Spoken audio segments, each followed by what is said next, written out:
Exactly.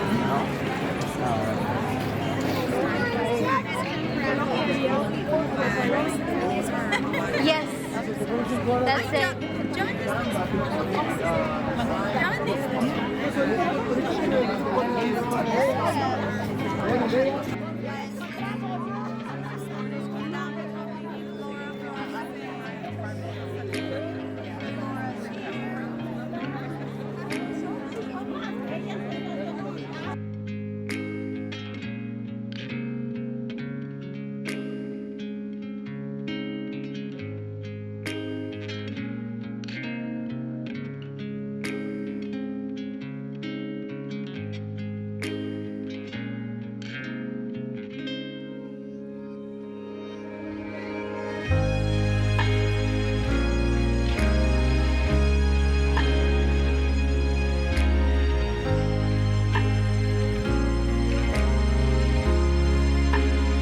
It all begins with a dream.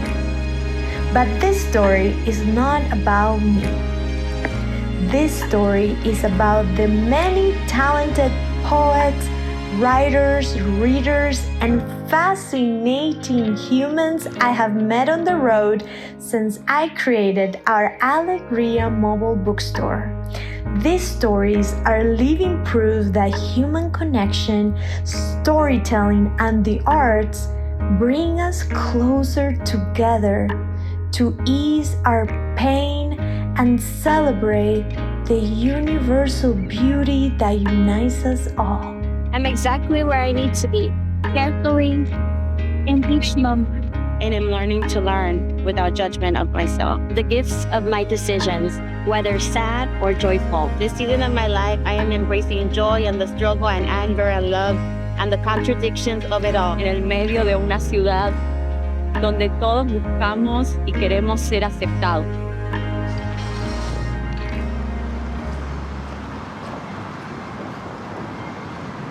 Today, more than ever, we are coming to terms with taking care of our well-being and finding healthy ways to do that, because we're like in a all-time high mental health crisis, loneliness crisis.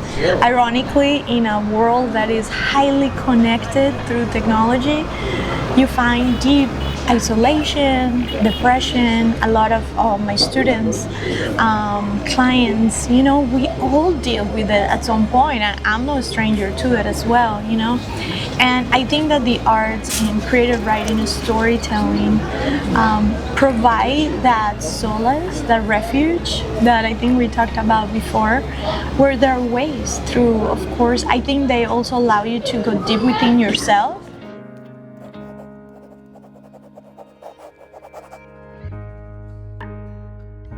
Bueno, 30-year anniversary of LA Times Festival of Books.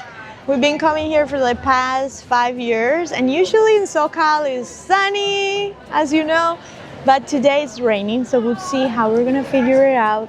We're waiting. We had to change sort of our setup because our van, everything is outdoors, so we're waiting for a canopy, and we're taking deep breaths and praying that Pachamama helps us a little bit, Mother Earth.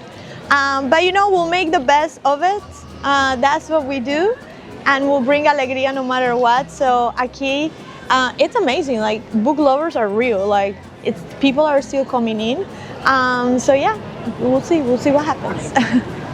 Our authors signing their books. We have many of them signing their new books today. And it's amazing, from all different parts of Latin America,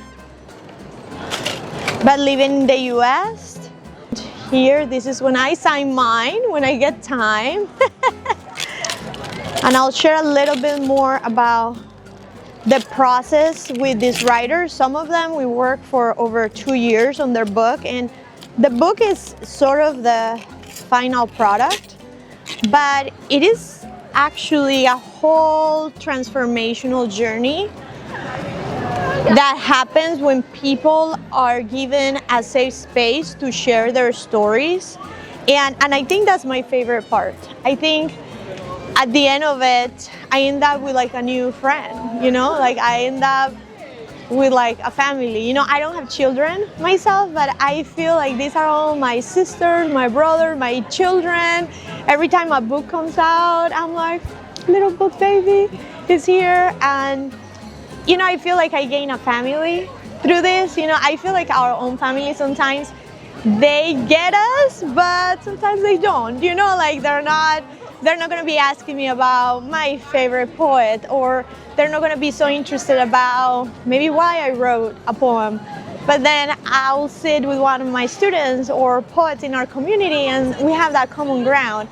We speak that language, and I think that unites us, that love of poetry, of books.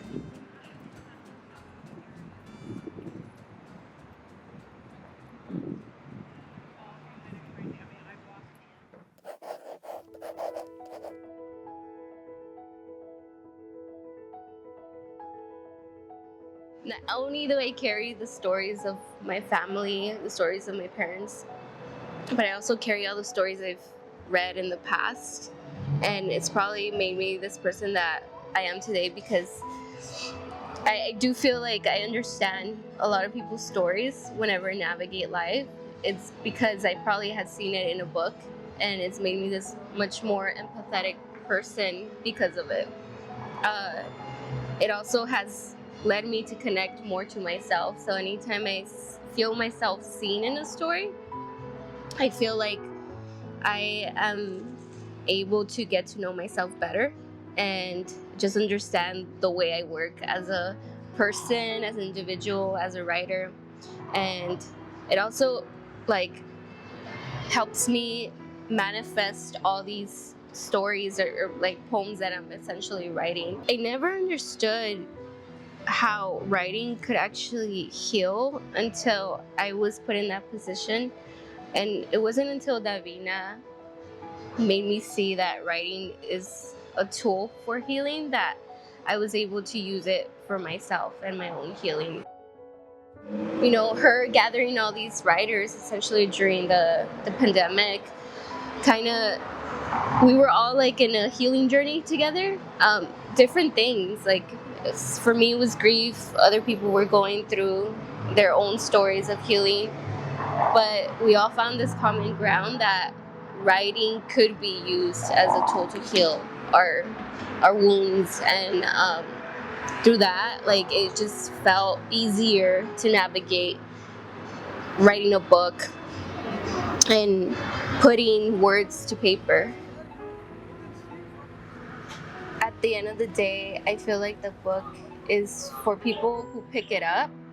But if it's someone that isn't necessarily going through grief, but knows someone in their life that is going to grief, they could also provide it for them and connect with them. Because I not only speak to the people that are going through it, through losing someone, but I'm also speaking to the people that don't know how to talk to others about grief and how to address it.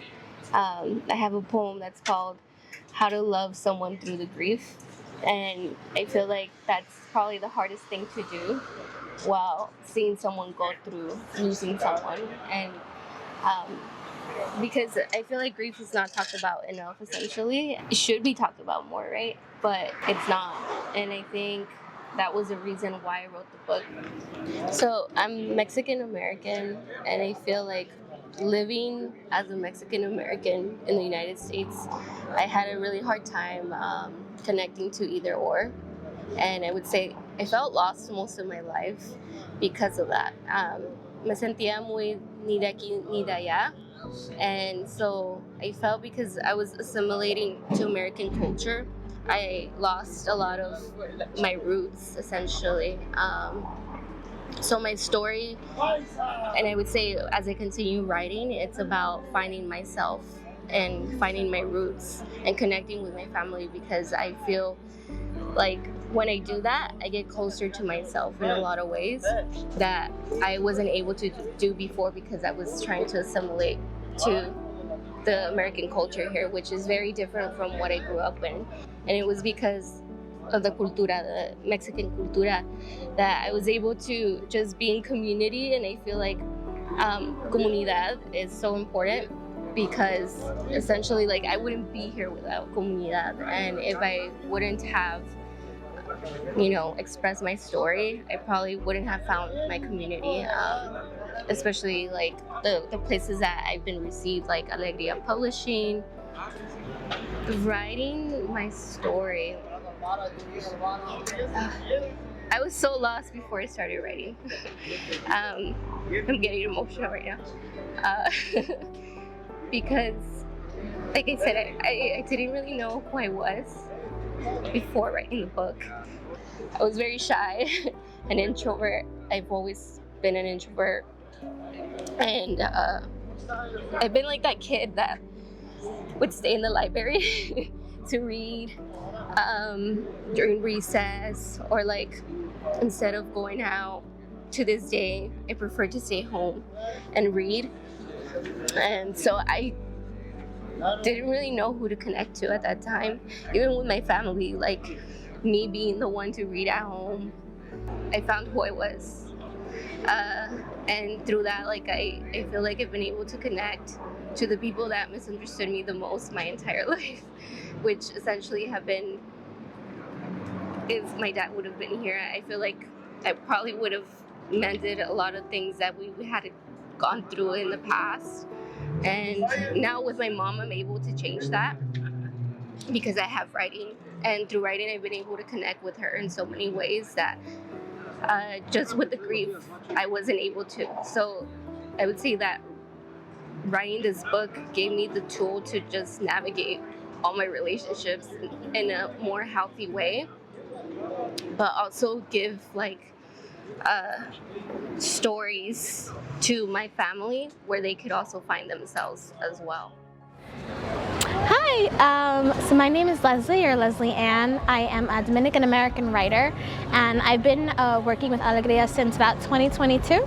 I was lucky enough to come across them on Instagram, like via a live, and I was really inspired and almost really motivated to kind of come back to writing. I've been a writer since I was a little girl, but I'm also very academic, and so for the purposes of just like my schooling, I kind of let writing fall to the wayside for a little bit.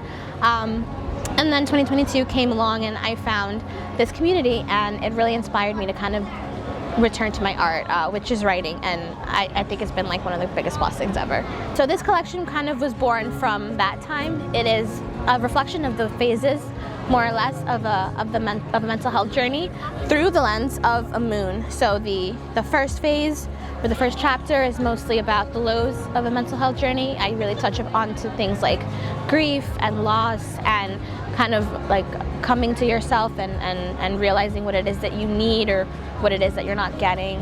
Just kind of those kind of like more difficult, vulnerable parts of a mental health journey.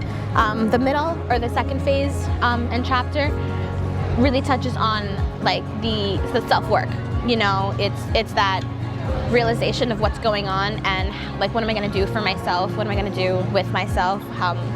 What works for me, what doesn't work for me. It's kind of like an exploration type chapter. And then the third or final phase is mostly that self-love, self-healing, self-empowerment, rediscovery type chapter. I really personally, I know, like as a mental health advocate and just as someone who struggles personally, I know that things like this ebb and flow. I know that everybody can be in a different stage or phase in their life, depending on where they are, and I really wanted it to resonate with people no matter what phase they were in, and I wanted it to be a book that they could come back to when those lows come back, or when they're experiencing a really good high, or when they're kind of caught in like an introspective type period. I wanted there to be words in here that gave space to all of it.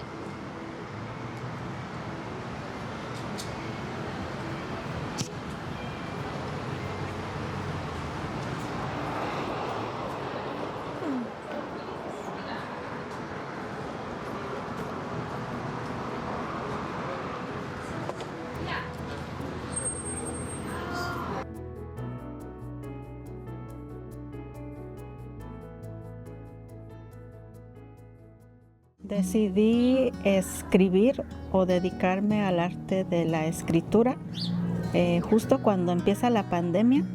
porque fue una manera de canalizar toda esa energía que yo tenía, todas esas emociones encontradas. Me sentí sola, me sentí con mucha ansiedad, no sabía qué iba a pasar con todas las personas alrededor del mundo y especialmente con mi familia.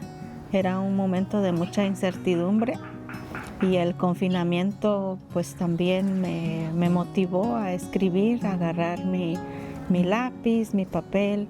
Me puse como una meta de escribir como para sanar, como para canalizar, un método de sanación, pero no llevaba yo un objetivo fijo de decir, con estos escritos voy a hacer un libro. Eso ya se fue dando conforme los meses avanzaban y cuando conocí a Davina fue que este proyecto ya empezó a tomar forma y gracias a mis compañeros de Alegría Publishing y la mentoría de Davina, todos los poemas que he puesto en mi colección de visitas inesperadas, hay poemas de amor, de nostalgia, de esperanza, hasta tributos a nuestra Madre Tierra. Creo que la tierra es nuestro único hogar y si no lo conservamos tal cual, lo podemos perder. Y este poema me gusta mucho porque habla de la esperanza y de reconocer que todos somos parte de este ciclo llamado vida. Y puse una foto de un señor que está arando la tierra. Mientras ara la tierra está apoyándose de la yunta, que es el toro, los toros, aquí en el arado. Esta es la entrada de mi comunidad, es un letrero muy sencillo, muy rústico, dice bienvenidos a Ejutla de Crespo. Tenemos imágenes de un petate, este es un guayacán, estos florecen en esta temporada. Tenemos el tradicional juego de pelota mixteca. Este es un altar que era de mi abuela, tiene sus santitos, su niño Dios. La comida no debe faltar, el pan dulce, el chocolate, las regañadas, el pan de yema. También hay romance aquí, esta es mi hermana y mi cuñado el día de su boda. Hacemos un guiño también al amor, porque el amor es parte importante de nuestras vidas. Sin el amor yo creo que no seríamos nadie. Alguien que no es de Oaxaca y llega a estar en contacto con mi poesía va a aprender acerca de cómo es la vida de una mujer oaxaqueña inmigrante y lo que ha pasado a lo largo de sus 20 y tantos años que ya llevo viviendo aquí en Estados Unidos. Cuando salí de 23 años de Ejutla de Crespo y venirme aquí a vivir a Los Ángeles, va a tener esa experiencia de los sabores, de los colores, de que ese lector o persona que no esté familiarizada con Oaxaca se sienta que está en Oaxaca, se sienta que a través de mi poesía de muchas generaciones, una gente llena de valores, de cultura, de tradición.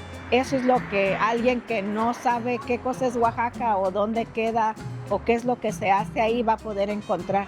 Va a encontrar una esencia de una comunidad que ama la tierra, que ama los valores y que vive en comunidad y que ama todo el legado cultural de los ancestros. Mi nombre es Virginia Bulacio, soy escritora y poeta argentina. Nací en el norte de Argentina, en una ciudad muy pequeñita, y a los casi 15 años tuve que emigrar a Estados Unidos. La colección de poemas de Luna Inmigrante habla de toda esa experiencia, del momento que puse mis pies en el aeropuerto del LAX hasta los primeros pasos en la escuela para aprender inglés. Comencé a escribir Luna Inmigrante con Alegría Publishing durante la pandemia. Mi niño tenía creo que 4 meses y miré un Instagram post que decía, "Do you want to publish your book? ¿Quieres contar tu historia?" Y en medio de aprender a ser mamá, que no sé si uno realmente, no sé si uno hay una fórmula para ser mamá, pero en ese momento mi corazón empezó a tum tum, tum tum, tum tum. Se sentía muy como que tenía vida de vuelta, y sobre todo durante la pandemia, con la isolation, con uno estar tan solo y con mi niño en una habitación muy chiquitita que estábamos básicamente ahí todo el tiempo. En ese momento agarré mi teléfono y le mandé un mensaje a Alegría Publishing. Le escribí como que, hey, hi, my name is Virginia, I'm an author. I just became a mom. Would it be okay if I join the classes with my 4-month-old baby? Y Alegría Publishing, alguien respondió, sí, no hay problema, everyone is welcome, it's on Zoom. Escribir poemas sobre momentos muy difíciles. Hay uno que se llama The Last Tango, que habla de cómo las familias inmigrantes que viven en Estados Unidos, cuando uno no puede regresar y pierde a su familia. En mi caso, perdí a mi abuelo y no había podido regresar, y mi abuelo era como mi papá. Entonces, esos momentos, por ejemplo, hay una parte que dice, es la tristeza, es el llanto de perder a tus padres o a tu abuelo y sentir esa distancia entre un país y el otro, tan lejos y a la misma vez tan cerca de tu corazón. And you don't get a chance. No volvemos, no hay una máquina del tiempo para los inmigrantes para regresar a ese tiempo. When I lost my husband, I lost me. And picking up the pieces and trying to find a new way, a new me, was the journey. And I feel like that space that I was in where I felt lost is what inspired me to write this story. I found myself lonely and in a place that I never expected. I didn't know anyone who had experienced anything like I had. And so I wanted to write my story to let others know, other young widows like me, I was 32 years old, that life doesn't end at 32 or whatever the age is that where you experienced your loss. I want to let the world know, the next person grieving, that life moves forward and that there is life beyond loss and trauma. People think about grief and its sadness and its crying, but there is a duality in grief where heartache and beauty and love can coexist. I carry my loss and my grief in a profound way, and I literally tattooed it on myself. These butterflies represent the 4 children that I lost and my husband.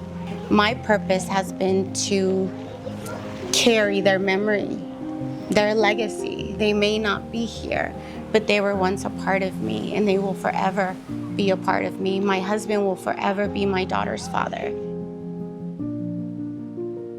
Writing this book taught me, showed me the strength, and I use that word very sparingly, strength. When you go through something, people are quick to tell you how strong you are. At that time, I didn't feel strong, but now looking back, I can see the strength and the resilience that I picked up along the way more as I wrote. One thing is to know your story. I know my story. I know what I've been through. But putting it in writing, and putting it in writing for the world to read, is a whole other ballpark. Writing was healing. I thought I had done some of the healing process pre-writing my book, but I realized as I was writing that there was so much deep within me that I needed to work through, that I needed to heal, and writing did that for me.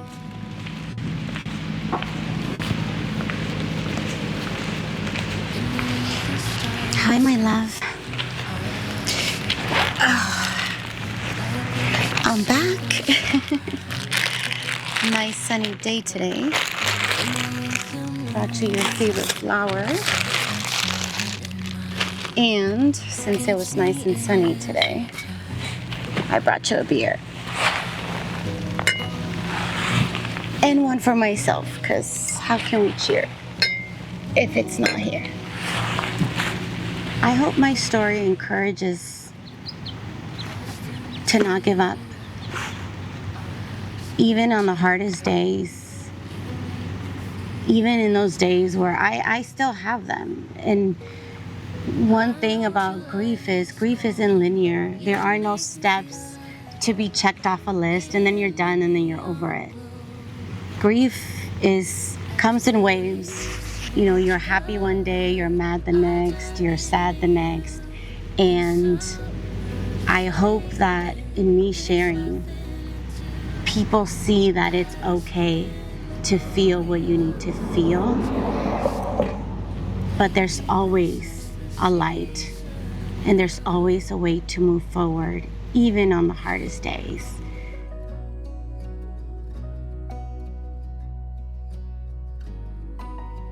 My daughter has her own story. She's been through so much in her 13 years of life. Medically speaking, she's a miracle in itself. Emma was born a 1 pound, 2 ounce micropreemie. It inspires me to keep fighting myself. So as a mother, and we all say our children, right? Our children are our drivers. But when you've seen your daughter fight so hard to live, when you witnessed her being resuscitated, it changes you. And I want to say that I live my life purposely. Everything I do is with purpose, especially being a mother. I just hope she knows that too.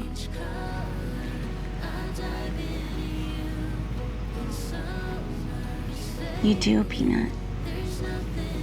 You're gonna be someone incredible one day. And one day when mommy's no longer here, I'm gonna see you shine. Shine the way you're meant to, because you are meant to. Your sole purpose in this world. I see it. I just hope you see it. And I hope that at the end of the day, you know that mommy did everything with love.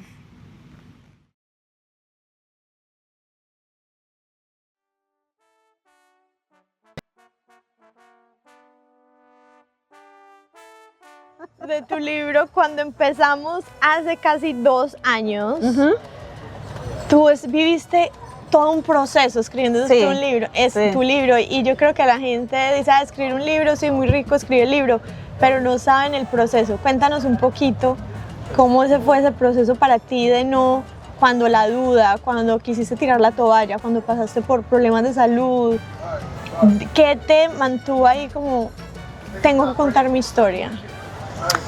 Sí, qué bueno que mencionas eso, porque sí, en el tiempo que uno está trabajando en el libro, sí existen momentos en que uno quiere renunciar. Uno dice, ya. Fue un proceso interesante porque cuando decidí escribir el libro, a trabajar juntas, justo se vino un movimiento de país, cambio de residencia, y mientras escribía el libro nos movimos a 2 ciudades distintas. Me enfermé también, pero yo creo que también fue algo muy emocional porque estaba soltando, liberándome. Me enfermé fuertemente de mi sistema digestivo.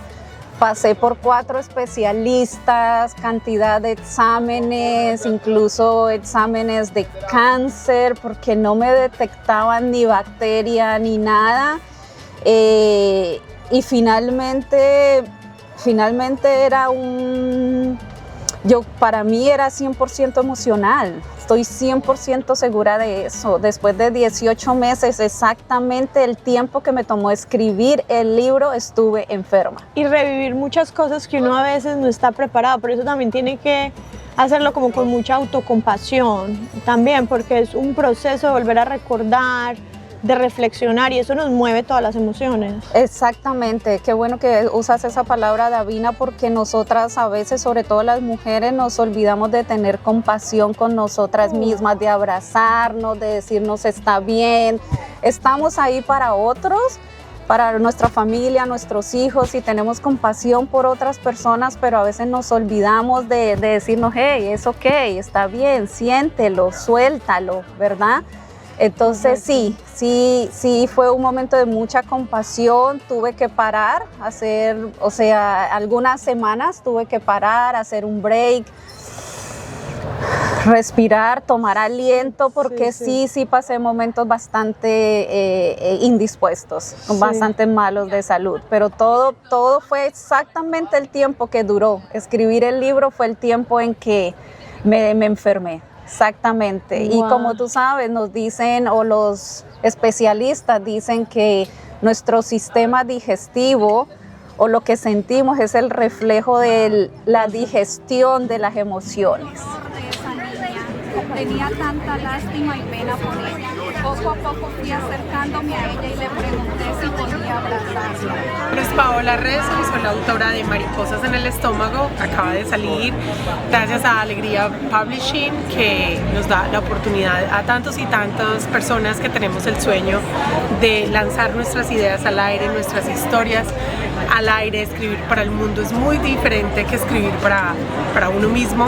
Entonces, la verdad que Alegría Publishing ha hecho algo espectacular con todos los autores emergentes, escritores, poetas, y les recomiendo que si alguien tiene por ahí una historia en su corazón que contar, pues que se acerquen a Alegría, porque es el lugar para materializar los sueños.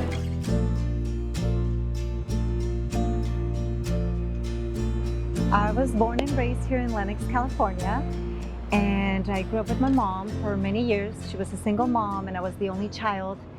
And before my siblings were born, I have a lot of fond memories of just me and my mom. You know, very kind, sweet, a lot of trips to the park here in Lenox Park. And my favorite memory is her taking me to the park and cutting a big bowl of fruit, you know, and mango, sandía, naranjas picadas con tajín, or pico de gallo. Back then it was pico de gallo. And then my siblings came around and things started really changing and shifting in our home. Things got really loud, very chaotic. One of the memories I share in the book is about when I was about 5 years old, and she just got really angry. I don't even remember what it was about. And I remember her just coming really fast from the kitchen, and we had such a small room where we lived in a single, and she just started yelling at me, calling me names, and I didn't understand what was going on, and I was so afraid of her. But that was one of the times where I felt really frightened. I was so afraid of my mom, of every time that she'd get angry or upset at me. And so there's like several of those stories in the book that I shared in Reverence. So we are in front of the laundromat, Lavanderia, here in Lenox, and this special corner is so special to me because it's one of my fondest memories with my mother. You know, there was a time when I was about 11 years old, where my mom held a job here as the cleaning lady. She would come in the afternoons and at night, and her job was to clean all the washing machines and to sweep and mop and pick up and throw away the trash. And in the evenings, I used to come with her because it's a huge laundromat for one person. And so I was assigned a chore. It's like, you know, I'm gonna do this half, you're gonna do this half. And, you know, I was little, so I had to jump on the washing machines to reach, you know, para alcanzar. And I remember being with my cepillo and brushing and like wiping with my other hand con el trapo, you know. And then I would help sweep one half and she'd sweep the other half. And then I think the mopping was a little too heavy for my body. And so my mom would ask me, say, you know, it's okay, vete a descansar, you know, like, ve, cuéstate allí donde está el banquito, you know, the little bench. And I'd go and I lay down, but this was already past 10 o'clock because we had to wait until the last customer was out because we needed to help out our families, you know, and we didn't get additional, you know, income per se, but I helped my mom with some of that workload, you know, so that's why this laundromat holds a very special place in my heart.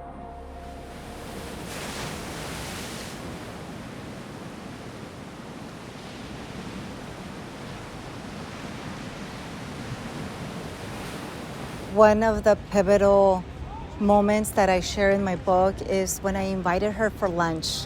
She sat across me and she extended her hand and she touched my hand and she just started a conversation with, you know I wasn't the best mom. I know I made a lot of mistakes and I'm sorry. And I said, I want to let you know that I finished writing my memoir book and it's going to get published in a few weeks. And I want to share with you the good news and also to let you know my why, my purpose, why I wrote the book.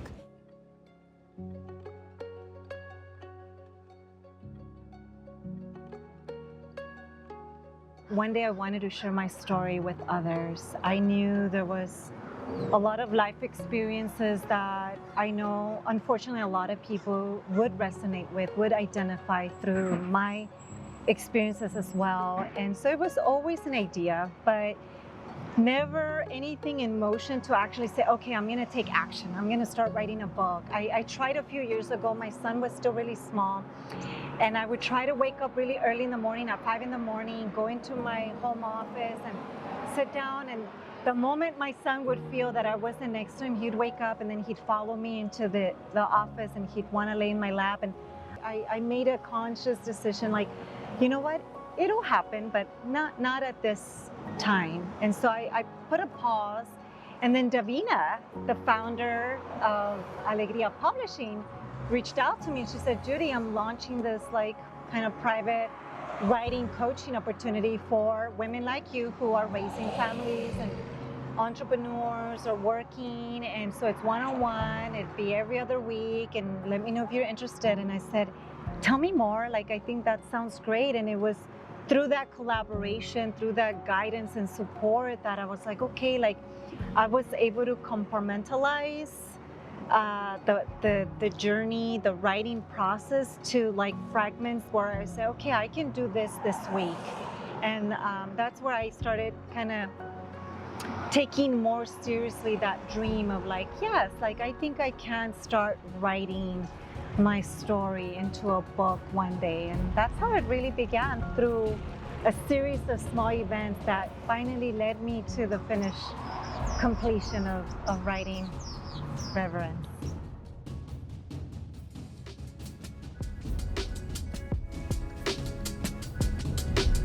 Hi, I'm Monica Salazar, and this is my book, Wisdom Looks Good on Her. It is about the journey of a fourth-generation Chicana who is holding on to what parts of her culture were passed down while also trying to evolve in this American system against the backdrop of, late patriarchy and capitalistic patriarchy, and what it means to be a Latina and what it means to be brown skinned and love yourself despite the world around you, even still 4 generations into my cultura. So I wrote this book. I started it 2 years ago in 2023, and I also have my own business called Type Away Poetry, where I write on-the-spot poems with a vintage typewriter.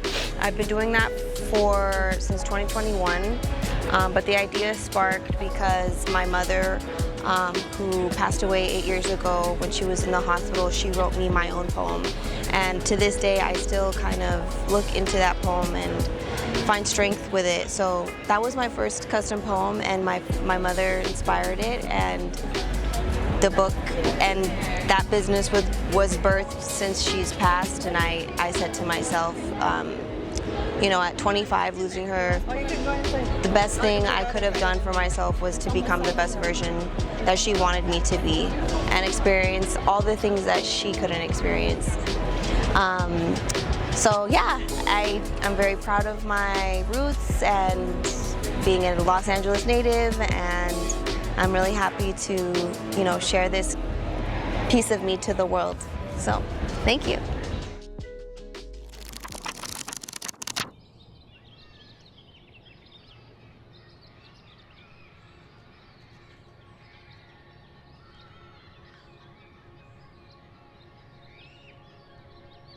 It was when I started school, when I actually started going to Head Start, also in Huntington Park, about 3 minutes away from my house at that time. And I saw kids do other things like go down slides, play hopscotch, and I wasn't able to do that. And so I found myself facing that type of limitation, not only physically, but also in my mind, because I not trained, but almost got used to saying that's something that I can't do. As I started to change the way that I thought, it wasn't about proving myself anymore. It was about showing what I was able to do. For me, faith is important, is the core or the heartbeat of my story. That's what I would call it, the heartbeat. And believing in Jesus and testifying to his power and glorifying his name. So I have this core memory of when I was about 12 years old, and I was bedbound for 2 months because I had experienced some casting to try and fix some posture issues that I was experiencing. And in that, I found the strength to continue and understand my worth as well. Because if I understood who he was in my life and the way that he saw me, then even when the world wasn't ready, I was ready. I was able to walk in those areas. And I think one example of that would be like going to college. And people in my college environment, they received me, but sometimes they didn't really understand how is she going to do it. There's a chapter that talks about the journey of a broken father-daughter relationship. And I think for me, it was just one of the most emotional ones because it required for me to go back and think of some memories that were painful. So writing, as much as it's literature and letters put together to convey a message, it also allows us to process things. Because as I was writing that chapter, I was in a way reliving some of the memories. I wouldn't be in the position that I'm at without her sacrifice, without her strength, without her selflessness, because I know that in order for her to care for me, she set aside a lot of things. She set aside her own life, her own desires, her own visions, because her priority was to care for me and to make sure that I had what I needed to be not only successful, but just to be okay, to survive. And so I would not be as resilient, I think, if I didn't see her example.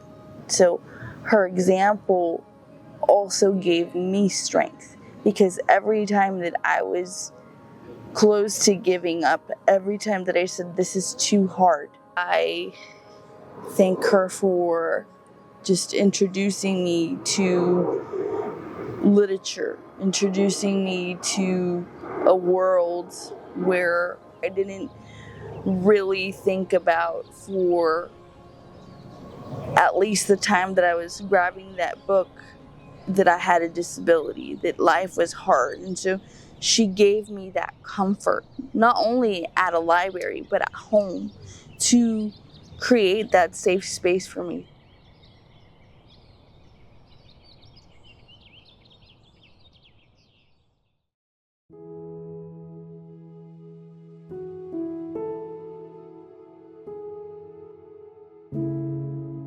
The main reason why I write is that I want to be able to continue what I started years ago, and that has to do with finding a sense of identity. I feel like poetry is the one art that really compels me to do it daily. Not only do I read it daily, but I make sure I practice it. I wanted to make sure that the feelings that I had when I was undocumented were painted accurately, and I feel like that's the one medium that really allows me to do it. Whether it's by short form or a longer piece, where I'm not only reaching for memories, my own memories, but I'm trying to also echo the things that are happening throughout my community, people that I know, relatives that are going through that situation. And so when I tackle a poem, it usually has to come from an image. It usually comes from something that gives me a certain emotion. One of the poems that I really go back to every so often and kind of pick at it and change it is called Desde la Cima de Junio, which is from the Heights of June. And that's when I graduated high school. If you're undocumented, you don't have that path of going straight to college, having an opportunity to travel the world.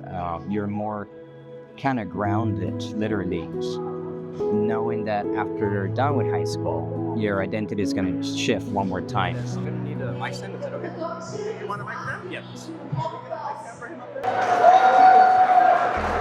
Thank you. Okay. Thank you. Primero dándole las gracias a la organización NAREP de tener un poeta acá para agradecer the new installment of the board. So,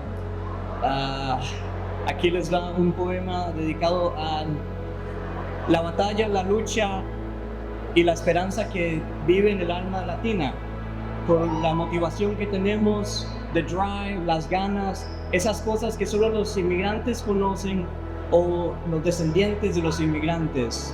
So, mucho cariño, pura vida. Casa de Sueños.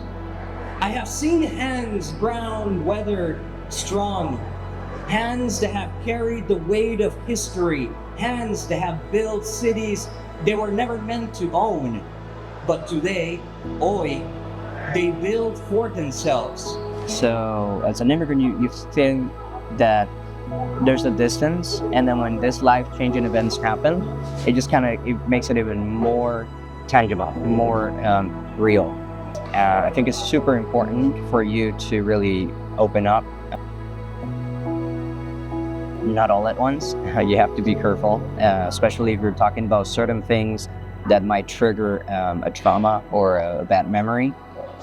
For myself, it has to do with that pain of the uncertainty. Casa de Sueños, house of dreams, brick by brick, we lay our roots, beam by beam, we lift our voices, no longer asking, no longer waiting, we claim our space, porque nuestra gente siempre ha construido. We build with callous hands and tired souls. We build empires, only to be told we could not stay. We build bridges, only to be asked to walk away. A sense of reverence would be to write the poems like the way I do. So I want to make sure that they're in first person, past tense. I want people to know that they're coming from a real place. That's why the vulnerability is it's also a tool. It's something that will make you stronger as you start working on it, because it's allowing you to really show yourself, and you start peeling away things that were hurting you, things that might feel like a weight. And the lighter you feel, the more honest the poem is, the more honest and sincere the art becomes. Desde el Premio Nobel de Pablo Neruda, dibujando Latinoamérica en Suecia, hasta Sonia Sotomayor, escribiendo nuestro futuro en la ley. We are the voices of Juan Luis Guerra, Selena y Gloria Estefan. We are the ink, the rhythm, the fire. Somos Lin-Manuel Miranda, who wrote our struggle into song, reminding us to not throw away our shot, because immigrants, we get the job done. So let the wind carry our names through this United States. Let the years hum the echoes of our ancestors. Let our laughter rise. Let our stories bloom. Because this is more than a house. Esto es más que una casa, es un hogar, es nuestro país, nuestro tiempo. Y no nos vamos. Muchas gracias.